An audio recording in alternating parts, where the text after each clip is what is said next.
आपको मेरा चैनल पसंद है तो प्लीज लाइक करें और नए वीडियो को सबसे पहले आप ही देखें, इसीलिए आर्ट्स क्लासेस चैनल को सब्सक्राइब करके घंटी को जरूर दबाएं।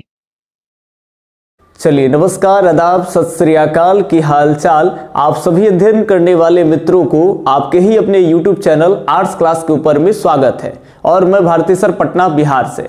तो जिन विद्यार्थियों को 12वीं कक्षा में इकोनॉमिक्स का भी तैयारी करना है, तो चाहे आप आर्ट्स से हैं चाहे आप कॉमर्स से हैं, दोनों विद्यार्थियों के लिए सेम ही सिलेबस है। चाहे वो आप बिहार बोर्ड से हो, चाहे आप यूपी बोर्ड से हो, चाहे आप हरियाणा बोर्ड से हो, तो उनके लिए जो नया सिलेबस है उसको हम लोग देखेंगे। तो सबसे पहले ध्यान देंगे, आपका जो अर्थशास्त्र है, 12वां क्लास का जो आपका अर्थशास्त्र है वो आपका दो खंडों में डिवाइड है। एक आपका व्यष्टि अर्थशास्त्र और दूसरा जो है सर हमारा वो समष्टि अर्थशास्त्र। ध्यान से सुनेंगे, हम लोग अब तक पढ़ते आए थे, 10वां में हम लोग को पता भी नहीं होता था कि कौन माइक्रो है और कौन मैक्रो है। 10th क्लास में हम लोग पर कैपिटल इनकम यानी प्रति व्यक्ति आय की भी बातें कर लेते थे, तो कभी हम लोग बैंक की भी बातें कर लेते थे, बैंक में चेक है, एटीएम है, तमाम तरह की चीजें पढ़ लेते थे। तो वहां माइक्रो और मैक्रो दोनों मिक्स हुआ करता था। लेकिन अब ऐसा नहीं है, अब आपको समझना पड़ेगा कि कौन माइक्रो है और कौन मैक्रो है। तो ऐसे तो हम फाइनली एक सिलेबस आपको दे रहे हैं और इसी पाठ्यक्रम के अनुसार ही हम लोग चैप्टर 1, 2 करके स्टडी करेंगे। तो यहाँ पे आपका अर्थशास्त्र याद रखेंगे दो खंडों में डिवाइड है। अभी इसको हम नोट डाउन कराने के बाद ये चर्चा करेंगे कि मैक्रो इकोनॉमिक्स को लाने वाले आदमी कौन है, मैक्रो इकोनॉमिक्स के जनक कौन है और अर्थशास्त्र क्या है, हम कैसे अर्थशास्त्र को साधारण शब्दों में परिभाषित कर सकते हैं, और वो भी बड़े विद्वान एडम स्मिथ के अकॉर्डिंग। सारी चीज आज के इस वीडियो लेक्चर्स में होने वाला है। तो चलिए ध्यान से सुनेंगे। सबसे पहले अर्थशास्त्र के जो बुक है सर, आपका दो बुक है, दो बुक स्टडी करना होगा। पहले बुक की बात कर ले यानी खंड 1 की बात कर ले तो यह है आपका व्यष्टि अर्थशास्त्र, और दूसरे खंड यानी दूसरे बुक की बात कर ले तो ये है हमारा समष्टि अर्थशास्त्र। अंग्रेजी में इसी को मैक्रो इकोनॉमिक्स कहते हैं। कौन सा इकोनॉमिक्स कहेंगे सर? तो इसी को मैक्रो इकोनॉमिक्स कहते हैं, और इसी को अगर बात कर ले तो माइक्रो इकोनॉमिक्स कहते हैं। तो ये ध्यान सुनेंगे, माइक्रो में भी आपको 6 चैप्टर पढ़ना है और मैक्रो यानी समष्टि में भी आपको 6 चैप्टर पढ़ना है। तो टोटल अगर हम 12th क्लास की अगर बात करें तो 12th में हम इकोनॉमिक्स में सर 12 चैप्टर पढ़ने वाले हैं। ठीक है, तो चलिए अब एक एक इसको आप स्क्रीनशॉट लेकर के, और सबसे पहले आपको फेयर में आपको 12वां में आपको सिलेबस को नोट डाउन कर लेना है। ध्यान से सुनेंगे, ये आप स्क्रीनशॉट ही ले लेंगे, क्योंकि देखो एककों के बात पे अगर हम चर्चा करेंगे तो सर हम तो समझा सकते हैं लेकिन आप नहीं समझ जाएंगे। हम कहेंगे फैक्टर कॉस्ट की बात करने लगेंगे तो आप नहीं समझेंगे ये क्या है। हम एकाधिकार बाजार के ऊपर में बात करने लगेंगे, आप नहीं समझेंगे। पीपीएससी के ग्राफ वक्र की बात करने लगेंगे, आप नहीं समझेंगे, क्योंकि आप तो अभी नए क्लास में आए हैं तो आपको सीखना है। तो जहां तहां से चैप्टर में बतियाने का क्या फायदा। हम आपको एक वो बात कराएंगे, ऐसे बात कराएंगे कि धीरे धीरे आप समझने लगेंगे, तब हम कहीं से भी बात करेंगे तो आप जो है समझ पाएंगे हमारी भावनाओं को। तो सबसे पहले आप सब एक स्क्रीनशॉट लेंगे और इसके बाद आज का शुरू होगा कि अर्थशास्त्र क्या है और अर्थशास्त्र के कुछ बेसिक बातें, जिस बेसिक क्लास से ही आपको 12th बोर्ड के एग्जाम में 1 से 2 अंक का प्रश्न हर साल बनता है और बनेगा ही। ठीक है, तो चलिए तो अब आप लोग स्क्रीनशॉट ले लिए। अब हम यहाँ पे क्या किए कि 2 वर्ड लिखे। अब ध्यान सुनेंगे, एक अर्थशास्त्र लिखे हैं सर और दूसरा लिखे हैं आधुनिक अर्थशास्त्र। अब मेन बारीकी से सबसे पहले ध्यान देंगे हमारी बातों को। अर्थशास्त्र की अगर हम बात कर ले तो यहाँ पे ये जो वर्ड है, ये वर्ड सबसे पहले जिस समय में कोई सिलेबस नहीं होता था, ना तो फिजिक्स हो, ना तो केमिस्ट्री हो, ना तो मैथ हो, कोई सिलेबस नहीं होता था उस समय। जिस समय में शिक्षा का मतलब हो गया कि तलवारबाजी, घुड़सवारी, ये सब होता था। वैद्य की शिक्षा दिया जाएगा कि कौची कूट करके केकरा दिमाग केजा पर लेप लगा देंगे, कखनी बुखार उतार देंगे, ये सारा कुछ जो है वो शिक्षा के दायरे में आते थे। कोई पाठ्यक्रम के हिसाब से ज्योमेट्री, मैथ, फार्मूला, ये सारा चीज नहीं होता था। अब यहाँ पे ध्यान से सुनेंगे, उस समय काल में जब आप इतिहास में भी पढ़ेंगे वहां से लिंक कराएं ताकि आप बढ़िया से समझ पाएं। तो एक व्यक्ति थे जिनका नाम है चाणक्य जी, और ये चाणक्य याद रखेंगे जो कि हम लोग देखे थे इतिहास में भी कि गांधार की राजधानी तक्षशिला यूनिवर्सिटी में ये एक आचार्य थे। अब ध्यान सुनेंगे, इनके द्वारा याद रखना है कि 4 सती ईसा पूर्व में, यानी बीसी की बात कर रहे हैं, जिस समय कोई जो है कि आइलॉजी बायोलॉजी ये सब कुछ नहीं चल रहा है, कोई अकाउंटेंसी वगैरह ये सब कुछ नहीं चल रहा है, बिजनेस स्टडी से लेकर करके कुछ नहीं। अब उस समय क्या किए थे कि चाणक्य जी, चूंकि चाणक्य जी के एगो चेला है, चेलवा के नाम क्या है जी, तो चंद्रगुप्त मौर्य, याद रखेंगे चंद्रगुप्त मौर्य। और भारत में पहला एक ऐसा शासक जो एकदम भारतीय साम्राज्य की स्थापना किया हो तो वो आदमी है चंद्रगुप्त मौर्य। तो ये चंद्रगुप्त मौर्य के टाइम में ये जो इनके चंद्रगुप्त मौर्य के जो गुरु चाणक्य है, जिनका नाम विष्णुगुप्त या कौटिल्य आता है, तो इन्होंने राजपाट को चलाने के लिए, राज को व्यवस्थित प्रदान करने के लिए, एक अच्छे से किस तरह से राजपाट को चलाया जा सके, तो इसीलिए राजनीतिक चीजों से संबंधित जो है ये एक किताब लिखे थे और उस किताब का नाम ही था अर्थशास्त्र। अब इनको क्या मालूम कि आगे चल करके यही अर्थशास्त्र एक सिलेबस बन जाएगा, लोग पढ़ेंगे इकोनॉमिक्स। तो ये अर्थशास्त्र अलग है और सर आज हम लोग जो इकोनॉमिक्स पढ़ते हैं वो अर्थशास्त्र अलग है। आमतौर पर उसी को हम कहते हैं कि मॉडर्न इकोनॉमिक्स। ध्यान सुनेंगे, क्या कहते हैं? मॉडर्न इकोनॉमिक्स, यानी आधुनिक अर्थशास्त्र की बात कहेंगे। तो जब भी हम कहते हैं कि आधुनिक अर्थशास्त्र के जनक, तो यहां पे याद रखेंगे ये चाणक्य जी नहीं होंगे। आधुनिक अर्थशास्त्र के जनक लगा के कहते हैं कि एडम स्मिथ जो हैं वो आधुनिक अर्थशास्त्र के क्या हैं, तो जनक है। बड़ी बढ़िया से देखेंगे, दोनों एक साथ लेके चल रहे हैं कि आपको कोई कंफ्यूजन ना हो जाए। ये एडम स्मिथ की बात कर ले सर, तो ये स्कॉटलैंड के रहने वाले हैं। चलिए जगह के नाम लिख दे, ये याद रखेंगे कि कहां के रहने वाले हैं, तो स्कॉटलैंड के रहने वाले हैं। ये ध्यान सुनेंगे, और स्कॉटलैंड के रहने वाले हैं। अच्छा, स्कॉटलैंड कहां पड़ता है, तो ये ब्रिटेन का जो ऊपर वाला भाग है सर, वो ही पड़ता है। शायद आपको अगर दिख जाए तो थोड़ी सी हम दिखाने का भी प्रयास करेंगे, चूंकि मैप पे पढ़ेंगे बढ़िया से। अब यहां से भी सवाल आ जाएगा किसी तरह से, तो बन जाएगा। अब ये देखिए, ये जो आप पार्ट्स देख रहे हैं ये यूरोप का भाग है, और यूरोप में इधर जो देख रहे हैं सर ये स्वीडन है, ये नॉर्वे है, और ये जो देख रहे हैं आप गुलाबी टाइप का, शायद आपको दिख रहा होगा, नहीं दिखेगा तो दूसरा मैप लगा देंगे एडिटिंग टाइम पे। तो ये आपका इंग्लैंड है, और इंग्लैंड के ऊपर वाला जो भाग है, ये ऊपर वाले भाग ही स्कॉटलैंड है। तो थोड़ा सा आप मैप रखेंगे तो ज्यादा बेटर हो जाएगा, ठीक है। चलिए, तो एडम स्मिथ इंग्लैंड के उत्तरी भाग याद रखेंगे स्कॉटलैंड के ही रहने वाले थे, जिनका नाम है एडम स्मिथ। अब ये क्या हो गया कि इंग्लैंड में याद रखना है आपको कि इंग्लैंड में इस 1776 ईस्वी में बात कर ले तो एक किताब लिखते हैं, और किताब के नाम है वेल्थ ऑफ नेशंस। याद रखेंगे, इनके बुक्स का नाम क्या है सर, तो इनके बुक्स का नाम है वेल्थ ऑफ नेशंस। नेशंस का मतलब होता है ये राष्ट्र। अब ध्यान सुनेंगे, हिंदी में कहते हैं इसको राष्ट्रों की संपत्ति। ध्यान रखेंगे, राष्ट्रों की संपत्ति, ये इनके बुक का नाम है। चलिए, वर्डिंग मिस्टेक होगा बोलने के क्रम में, आप उसको थोड़ा बहुत खाली मैनेज कर लीजिएगा। बोलने के क्रम में वर्डिंग थोड़ा मिस्टेक लिखा जाता है। चलिए, अब यहां से जो बातें सवालें उठ करके आएंगे उस पर फोकस करेंगे फटाफट। एडम, आधुनिक अर्थशास्त्र के जनक कौन है? Adam Smith. एडम स्मिथ कहां के रहने वाले हैं? स्कॉटलैंड के। एक बात और जोड़ दे, स्कॉटलैंड में इनका जन्म कब हो रहा है? कई बार जन्म से संबंधित क्वेश्चन अगर आ जाते हैं तो यहां बेसिक बात से यही हम क्लियर करा देंगे। तो इनका जन्म होता है जाकर के आपका 5 जून, याद रखेंगे 5 जून, और 1700 याद रखना है 23 ईस्वी। ये ध्यान रखेंगे, 5 जून 1723 ईस्वी, ठीक है यहां तक। चलिए आगे ध्यान रखेंगे, इनका जन्म हुआ स्कॉटलैंड में 1776 में। एक किताब लिख रहे हैं वेल्थ ऑफ नेशंस, राष्ट्रों की संपत्ति। और इस किताब के माध्यम से पहली बार एक तरह से कह सकते हैं कि ब्रिटेन को यह दिशा निर्देश दे रहे हैं। काहे कि पहले यूरोप वगैरह सारे कंट्रियों में लगभग राजतंत्र का दौर होता था और राजा बड़ी मनमानी करता था, तो कहीं ना कहीं देश में दिक्कतें होते थे।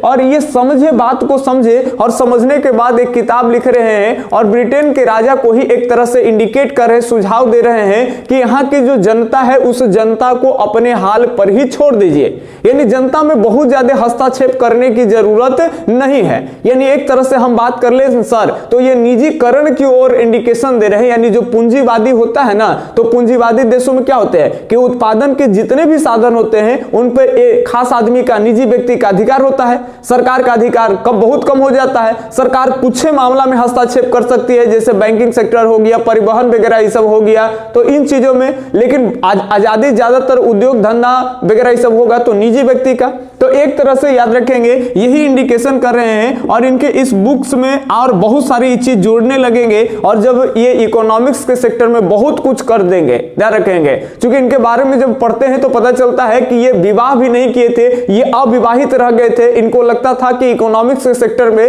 या जो भी हो हमको बहुत कुछ अभी करना है, तो इसलिए याद रखेंगे इनको आगे चल करके और एडम स्मिथ को आधुनिक अर्थशास्त्र के क्या मान लिया गया, जनक मान लिया गया। तो एक सवाल यही से आ जाएगा कि आधुनिक अर्थशास्त्र के जनक कौन है, एडम स्मिथ। हम लोग जो इकोनॉमिक्स पढ़ते हैं वही क्या है सर, आधुनिक अर्थशास्त्र है। और ये चाणक्य जी जो लिखे थे ये कोई आधुनिक अर्थशास्त्र नहीं है। इस अगर अर्थशास्त्र की बात कर ले तो ये अर्थशास्त्र से आपको मौर्य डायनेस्टी यानी मौर्य वंश की जानकारी आपको मिलती है। ठीक है, चलिए इसके अलावा बात कर ले तो ये किताब का संबंध राज्य व्यवस्था से है, यानी राजनीतिक टाइप की आप किताब जो है वो पॉलिटिकल से, इसको देख करके आप समझ सकते हैं। ये लिखा गया था 4 सदी ईसा पूर्व में, क्योंकि आप सब जानते हैं कि लगभग 322 ईसा पूर्व में एनसीईआरटी के अकॉर्डिंग बात कर ले तो 321 ईसा पूर्व में अगर बात कर ले तो ये ध्यान रखेंगे मौर्य वंश की स्थापना होती है। और मौर्य वंश की स्थापना तो आगे 3 है, एक बढ़ा देंगे तो 3 1 4, बताओ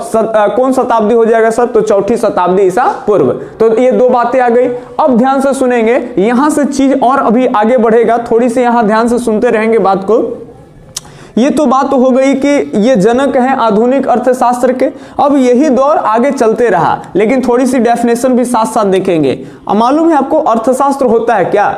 देखिए, हर देश के पास में संसाधन सीमित होता है और उस देश की अभिलाषा इच्छा असीमित होती है। सरकार को भी लगता है कि हमको ये करना है वो करना है, लेकिन सरकार के जो इनकम का जो सोर्स है वो कहीं ना कहीं इनकम सरकार के लिए भी लिमिटेड लगता है। जैसे अगर मान लेते हैं आपके पास 50 रुपया होता है तो आपकी इच्छा 1000 रुपया पे चलने लगती है, और जिस दिन 1000 रुपया आ जाए उस दिन आपका इच्छा खर्च करने का या कुछ लेने का 1 लाख की चलने लगती है।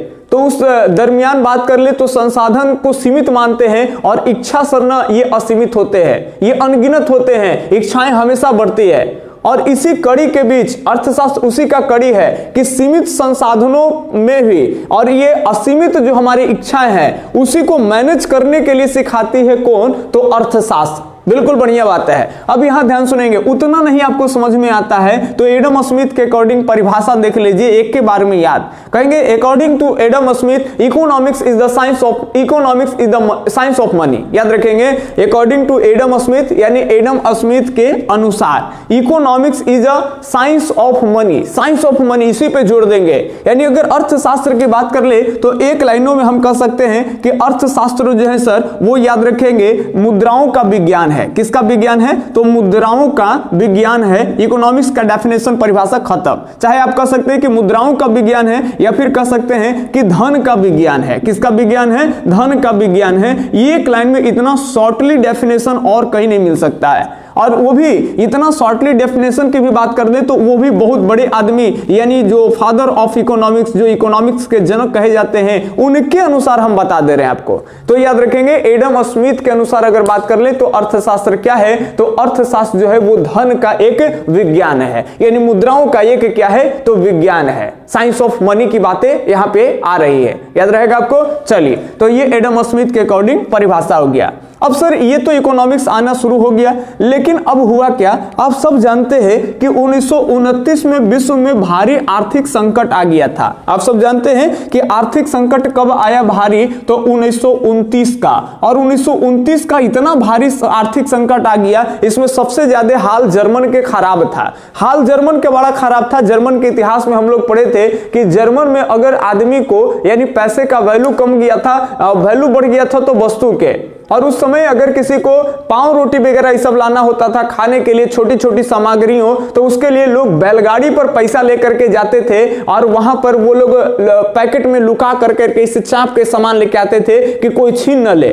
काहे कि इतना ज्यादा वस्तु का वैल्यू है कि वस्तुआ छीनता था, पैसा छीनने के फेरा में चोर गुंडा सब कम रहता था। सर बात ना, आप इतने से समझ जाइएगा कि अगर मान लेते हैं, इतना से आप समझ पाएंगे कि अगर लकड़ी से अगर खाना बनाना है तो आदमी क्या करता था, लकड़ी इतना वैल्यूएबल, आप इतना से समझ सकते हैं कि लकड़ी के जगह आदमी पैसा लहका कर करके खाना बनाना ये अच्छा समझता था, ऊंची समझता था। ये आर्थिक मंदी, विश्व की आर्थिक मंदी सबको झकझोर दिया था, विकासशील देशों के साथ साथ विकसित देशों को भी। अब इस दौरान याद रखेंगे विश्व के बड़े बड़े अर्थशास्त्रियों का दिमाग फेल होल था। अब क्या करे तो क्या करे, क्या नहीं करे, रोजगार कैसे जनरेट करे, रोजगार भी ठप हो गया, बेरोजगारी बहुत ज्यादा बढ़ गया था, बहुत ज्यादा समस्या हम लोग पढ़ेंगे, आगे आ जाएगा आर्थिक मंदी, उसके बारे में जब मैक्रो इकोनॉमिक्स का स्टडी करेंगे और प्रोफेसर किन्स की बातें जब आएंगे, general theory employment and interest की जब बातें हो जाएगी, वहां पे बेहतरीन ढंग से समझेंगे कि कैसे प्रोफेसर किन्स जो है वो रोजगार को जनरेट करने के लिए एक नया थ्योरी दे रहे हैं। और वही ध्यान से सुनेंगे आखिर ये काहे हुआ भाई, तो 1929 के आर्थिक मंदी में किसी का दिमाग का बत्ती नहीं जल रहा है। अब लग रहा रोजगार कैसे जनरेट करे जाए, कोई अर्थशास्त्री के दिमाग नहीं काम कर रहा है। और तो ध्यान से सुनेंगे, नॉर्वे के रहने वाला एक आदमी, और ये नॉर्वे अभी हम आपको शायद मैप पे दिखाए थे, सब बगले बगले में यूरोपीय का कंट्री है सर, एक बार फिर से दिखाने का प्रयास करें, शायद आप दिख ले तो अच्छा है। ये देखेंगे, ये आपका ऐसे हो जाओ, ये आपका ब्रिटेन है और ये आपका स्वीडन है, स्वीडन के जस्ट ऊपर ये नॉर्वे है। ये ध्यान सुनेंगे, और नॉर्वे के अर्थशास्त्री हैं, प्रश्न यहीं से आएगा सर भर भर के आपका, और ये ध्यान से सुनेंगे। ये 1933 में क्या किए, नॉर्वे के एक अर्थशास्त्री जिनका नाम है रैगनर फ्रिस, ध्यान से सुनेंगे, रैगनर फ्रिस इनका नाम है। ये हैं कहां के रहने वाले, तो ये नॉर्वे देश के रहने वाले हैं। चलिए कंट्री का नाम जरूर याद रखेंगे, कहां के रहने वाले हैं, तो नॉर्वे के। नॉर्वे यूरोप के अंतर्गत आने वाला एक प्रमुख देश है। चलिए ध्यान सुनेंगे, 1933 ईस्वी में ये क्या किए कि आज का जो अर्थशास्त्र हम लोग जो पढ़ते आ रहे हैं इकोनॉमिक्स, ये इसको दो वर्ग में ये बांट दिए। ध्यान सुनेंगे, तो यहां से प्रश्न आते हैं कि अर्थशास्त्र को दो वर्ग में बांटने वाले अर्थशास्त्री का नाम क्या है, तो रैगनर फ्रिस। आप इतना समझ सकते हैं कि रैगनर फ्रिस कोई साधारण व्यक्ति नहीं है, और तो सबसे पहले नोबेल पुरस्कार से अगर कोई सम्मानित अर्थशास्त्री हैं तो उनका नाम है रैगनर फ्रिस। कहां के रहने वाले हैं, नॉर्वे के रहने वाले हैं। और 1933 ईस्वी में ध्यान से सुनेंगे, इकोनॉमिक्स को, अर्थशास्त्र को के खंडों में बांट दिए, तो दो खंडों में बांट दिए। अब ध्यान सुनेंगे, इस दरमियान प्रोफेसर किन्स की पुस्तकें भी आ गई थी, ध्यान से सुनेंगे, और प्रोफेसर किन्स के पुस्तकों को आधार मानते हुए याद रखेंगे उनका नाम क्या है, तो किन्स नाम है, प्रोफेसर किन्स। और इसी प्रोफेसर किन्स के पुस्तकों को आधार मानते हुए इनके पुस्तक मैक्रो वाला जब हम आपको पढ़ाएंगे तो एकदम मैक्रो का परिचय ही हम जो है शुरू करेंगे, वही से आपको पता चल जाएगा। तो आपको पहले हम सिलेबस दिए ना, एक पहले दिए आपका इसमें परिचय और इसमें परिचय, माने एक व्यष्टि में परिचय, एक समष्टि में परिचय है। सबसे पहले लेसन स्टार्ट ही होता है माइक्रो इकोनॉमिक्स यानी व्यष्टि अर्थशास्त्र का परिचय, और इसमें भी सिलेबस अभी दिए कुछ देर पहले, तो उसमें भी देखे हम लोग कि समष्टि अर्थशास्त्र का परिचय। तो जब समष्टि अर्थशास्त्र का परिचय देखेंगे वहीं पे प्रोफेसर किन्स की बातें आएंगी, और ये रोजगार को जनरेट करने के लिए ये एक अपना किताब भी लिखेंगे, जिस किताब का नाम शॉर्टली बोले तो the general theory employment interest and money है, ठीक है। और उसी को आधार बनाते हुए ये रैगनर फ्रिस का कर दिए, तो ये अर्थशास्त्र को दो वर्गों में बांट दिए। अब ये ध्यान से सुनेंगे, जब दो वर्गों में बांट दिए तो अर्थशास्त्र कौन कौन दो ब्रांच हो गया, अब यही मेन चीज है, ये समझना है। ये दो वर्ग में बट गया, एक कहलाया आपका सर व्यष्टि, क्या कहलाया, व्यष्टि, और दूसरा कहलाया समष्टि, जो हम अभी कुछ देर पहले आपको माइक्रो इकोनॉमिक्स और मैक्रो इकोनॉमिक्स को दो खंडों में बांट करके आपको सिलेबस दे दिए। अब ये ध्यान सुनेंगे, अब बेहद आसान हो गया, अगर देश दुनिया में अगर कोई ज्यादा समस्या होता है देश के बड़े लेवल पे, तो उसके लिए इस तरह के अर्थशास्त्री ओकरा हैंडल कर देंगे, अगर छोटे लेवल के लेकर के होगा तो इस तरह के अर्थशास्त्री जो है उसको हैंडल कर देंगे। बस कुछ नहीं है, अर्थशास्त्र को दो वर्ग में डिवाइड करने के पीछे की अगर बात कर ले तो व्यक्तिगत, रो रहा है जी बच्चा। चलिए, तो हम अब अगले वीडियो में हम आपका जो है क्लास वो शुरू कर देंगे। थोड़ा सा बच्चा हमारा रो रहा है, तो अगले दिन हम लोग देखेंगे। अच्छा, एक बात और हम आप सबको कहना चाहेंगे कि जिन विद्यार्थियों को, देखिए इकोनॉमिक्स मानो तो बहुत हार्ड है और मानो तो बड़ा आसान है, तो बात यही कहेंगे कि आपको कहीं भी पढ़ना है, चाहे ऑफलाइन में किसी टीचर से पढ़ना है या ऑनलाइन में किसी टीचर से पढ़ना है, टीचर्स खाली एक देख लीजिए ऐसा कि जो समझा दे और हमको समझ में आ जाए। क्योंकि टीचर लगभग गलती तो पढ़ाएगा नहीं, जानते भर में वो सही पढ़ाने आता है, लेकिन बाय चांस कहीं ना कहीं मिस्टेक हो जाता है, बोलने के क्रम में हमसे भी काफी एक आध दो वर्ड इधर उधर हो जाता है। तो अगर जो विषय आपको हार्ड लगता है, अगर उस विषय का आपको टीचर इंटरेस्टिंग मिल जाए कि एकदम बढ़िया से समझा देंगे, तो वादा करते हैं हम आपसे कि 6 महीना पढ़ते पढ़ते वही विषय आपका स्ट्रांग हो जाएगा, और जो विषय से आप डरते थे ना वो विषय स्ट्रांग हो जाएगा, और जो लगता था कि हमारा ठीक है और टीचर को करा लोल मिल जाएगा, वो विषय आपको हार्ड हो जाएगा। तो एक ही बात जानते हैं, जब हम जान लेते हैं तो आसान है, नहीं जानते हैं तो भारी है। तो इसीलिए आप पहले देखेंगे कि हमारे लिए कौन बेस्ट टीचर है। अगर आपको हमसे समझ में आता है इकोनॉमिक्स या जो भी हो, आगे के भी मेरा पहले वीडियो लेक्चर्स देख लेंगे, तो फिर हम आपसे एक बात कहते हैं कि बस कुछ नहीं, आपको नोट्स और वीडियो लेक्चर्स पूरे चैप्टर्स का बना करके बिल्कुल आराम से बारीकी से देंगे और बिल्कुल सरल आसान भाषाओं में हम आपको नोट्स देंगे। इसके लिए कुछ नहीं करना है, जो आपको स्क्रीन पे वीडियो के स्टार्टिंग में नंबर दिखा था उस नंबर पे आपको व्हाट्सएप करना है वीडियो लेक्चर्स, और विथ याद रखेंगे हिंदी में आपका मीडियम हिंदी रहेगा, हिंदी में आपको पीडीएफ जो है वो आपको हर चैप्टर वाइज आपको दे देंगे। लेकिन इसके लिए सर आपको शुल्क पे करना पड़ेगा मात्र 51 रुपए। ये आर्ट्स वाले बच्चों के लिए है, जो बच्चे खास करके कॉमर्स डिपार्टमेंट से है तो इकोनॉमिक्स के लिए उनको लगभग 31 रुपया जो है वो नोट्स के लिए जो है वो आपको पैसे देने पड़ेंगे वीडियो लेक्चर्स के। तब हम उसके बाद आपको 1 साल हम आपको बेहतर तरीके से गाइड कर सकते हैं, और कहीं से भी इकोनॉमिक्स का अगर आपका क्वेश्चंस आता है तो वो हम व्हाट्सएप पर सेंड करेंगे, सुबह से शाम होते होते किसी भी तरह का प्रश्न होगा उसका जवाब आपको मिल जाएगा। तो मिलते हैं अगले वीडियो लेक्चर्स में, तब तक के लिए धन्यवाद। जय हिंद, अल्लाह हाफिज।